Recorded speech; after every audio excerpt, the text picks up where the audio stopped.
사랑하는 성도 여러분, 오늘은 사순절 여정 23번째 날입니다.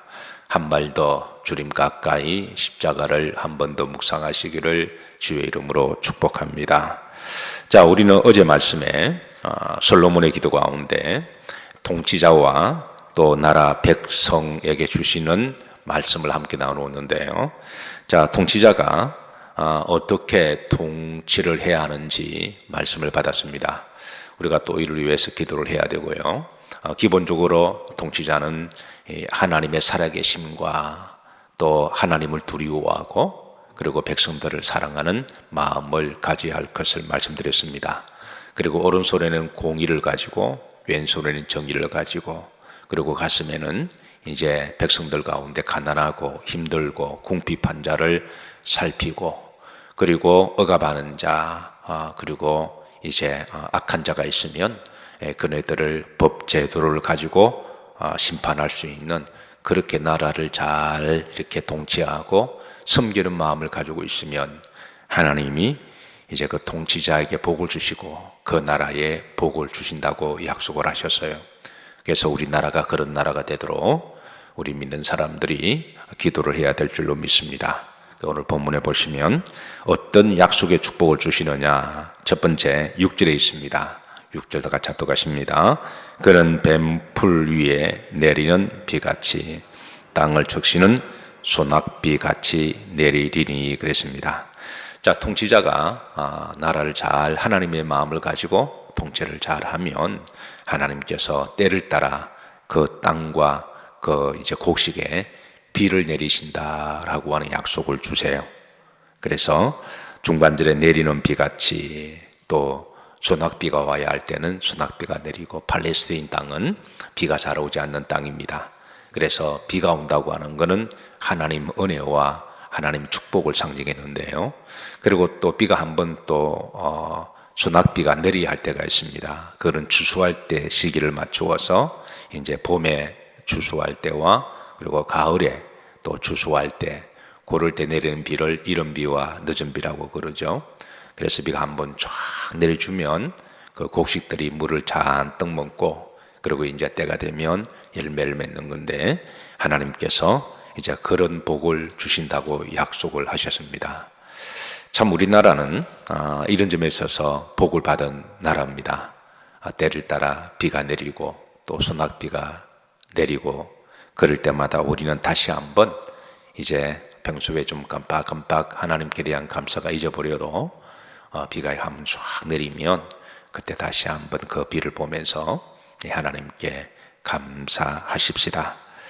자, 7절입니다. 7절 합독합니다. 그의 날에 의인이 흥왕하여 평강의 풍성함이 달이 닿을 때까지 이르리로다 그랬습니다. 그의 날에 의인이 하나님의 마음을 가지고 이렇게 통치를 잘하는 그런 시절이 되면 그때 의인이 흥왕하여 그랬습니다. 의인은 여기 이제 믿음의 사람도 포함되지만 믿음을 기반으로 성실과 정직하게 땀 흘려 사는 사람들을 이야기를 하죠. 사실 나라가 건강하면 노력한 대로 대가를 받고 내가 수고한 대로 열매를 거두는 것, 그게 이제 나라가 건강하면 기본적으로 그 백성들이 뿌린 대로 거두는 복을 누리게 되죠. 그런데 나라가 건강하지 못하면 아무리 내가 성실하고 땀 흘려 죽도록 수고해도 거두지를 못합니다. 자, 아프리카에 사는 나라 소말리아 같은 나라가 그렇잖아요.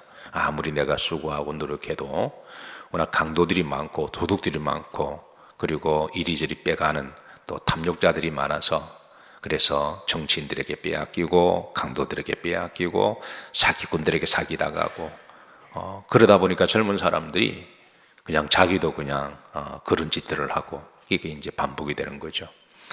북한이 그렇죠. 아무리 노력하고 애를 써도 뿌린 대로 거두지 못하니까 그래서 아예 일을 하지 않는 그런 일들이 일어나죠. 우리나라도 80년대, 90년대 초반까지는 참 왜 그렇게 사기꾼들이 많았는지, 왜 그렇게 도둑질하는 사람들이 많았는지 아마 그때 살기 힘들었으니까 그랬던 것 같아요. 그래서 그때 성실하게 착하게 살면 그 바보다라고 말할 정도로 그래서 적당하게 거짓말하고 적당하게 속이고 적당하게 사기칠 수 있는. 제가 94년도에 이제 유학 갔습니다. 고전 때만 하더라도 우리나라에 그런 일들이 참 비일비재하게 많았죠.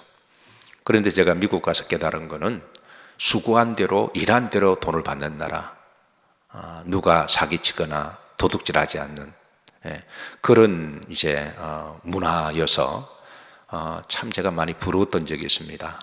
그래서 나라와 민족을 위해서 몸은 외국에 있어도 늘 마음은 고향에 와 있죠.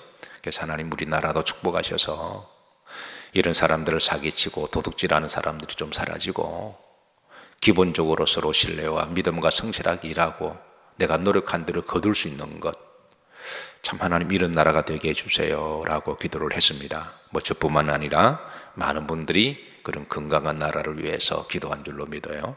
근데 지금은 우리나라가 그렇죠. 지금은 몇 시간이라면 일한 만큼 받고 내가 노력하면 노력한 말은 거두고 이게 이제 나라가 건강해져 간다고 하는 신호인데요. 이런 나라가 사실은 복이 있습니다. 그래서 나라의 통치자들이 그렇게 이제 잘하면 하나님이 이런 복을 주시겠다 그러셨는데, 자 보십시다. 그의 날에, 그러니까 의로운 통치하는 통치자의 날에 의인이 뭐하여 흥왕하여, 그래서 뿌린 대로 거두는 복을 받고 평강의 풍성함이 달이 닿을 때까지 이르리로다 그랬습니다.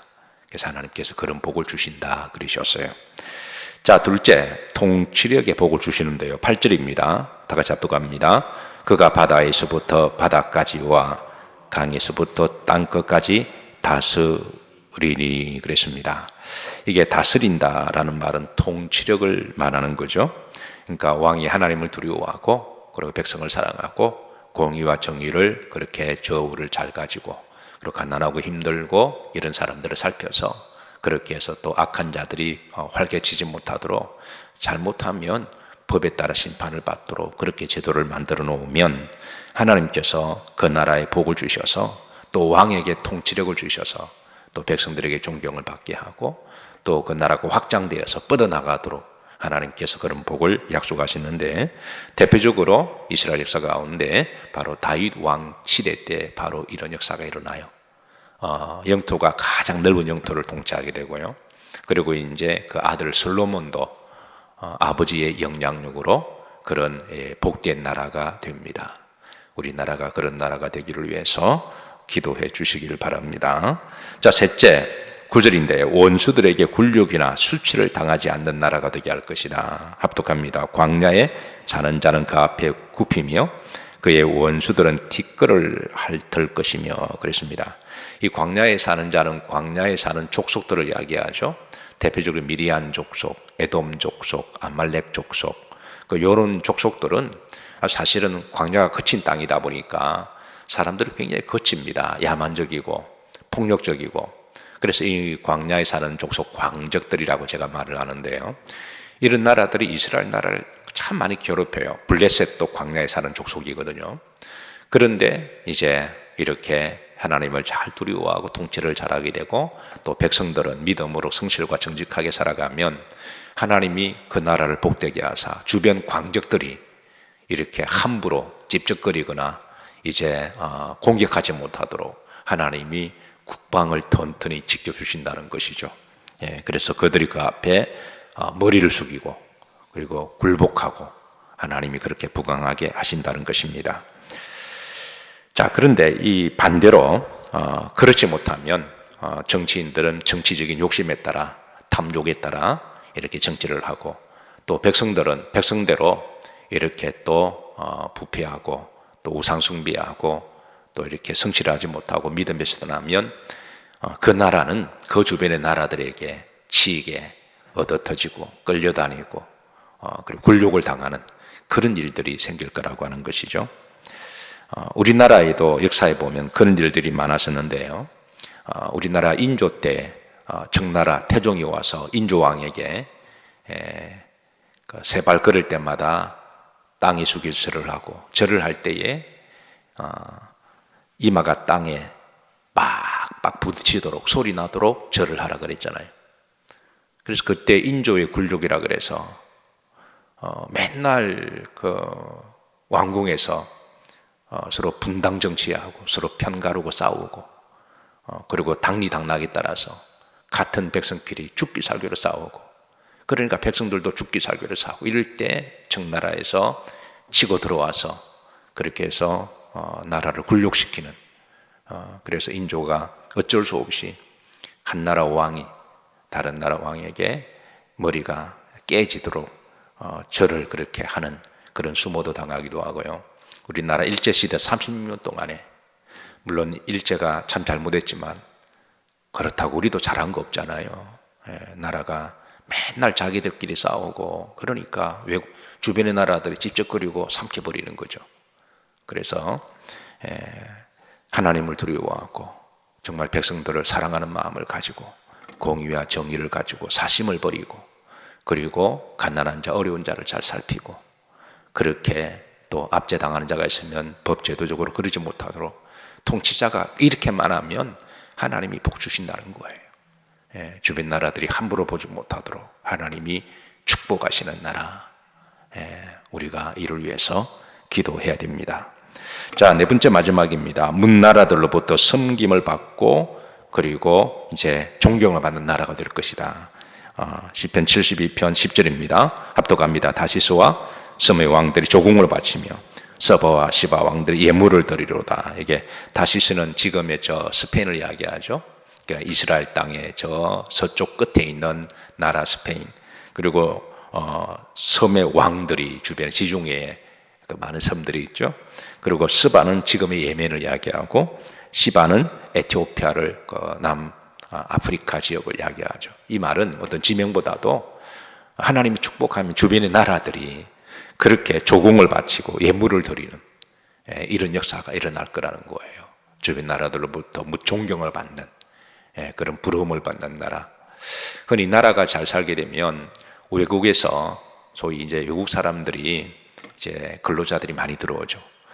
우리나라도 가난했을 때 일본으로 많이 갔잖아요. 그렇게 일본을 싫어하면서도 일본들을 많이 갔잖아요. 미국에도 가고 호주도 가고 외국으로 그렇게 나가서 나라가 잘 살면 외국에 있는 근로자들이 들어오게 되어 있는데 우리나라도 하나님이 축복하셔서 잘 살게 되면서 외국의 근로자들이 많이 들어오는 것을 바라보게 됩니다. 11절입니다. 합독합니다. 모든 왕이 그의 앞에 부복하며 모든 민족이 다 그를 섬기리로다. 다른 나라 통치자들이 와서 그렇게 해서 이제 예를 갖추고 그리고 이제 민족들 주변 나라들이 섬기는 나라, 존경을 받는 나라, 롤 모델이 되는 나라. 우리나라가 복음이 들어오고 또 우리나라에 하나님을 믿는 성도들이 많아지고 그래서 하나님이 우리나라를 축복하셔서 우리나라를 점점 이렇게 존귀함과 축복을 받는 나라로 이제 하나님이 복을 주고 계십니다. 그래서 이런 나라가 앞으로도 하나님이 더 축복하셔서 그래서 열방의 왕 같은 제사장 같은 나라가 되어 또 하나님을 마음껏 전하고 또 이 나라 사는 것이 많은 사람들에게 복이라는 것을 그렇게 또 알게 되는 그런 나라가 되기를 나라와 민족을 위해서 여러분 기도하실 때마다 늘 그렇게 기도하시기를 주의 이름으로 축복합니다.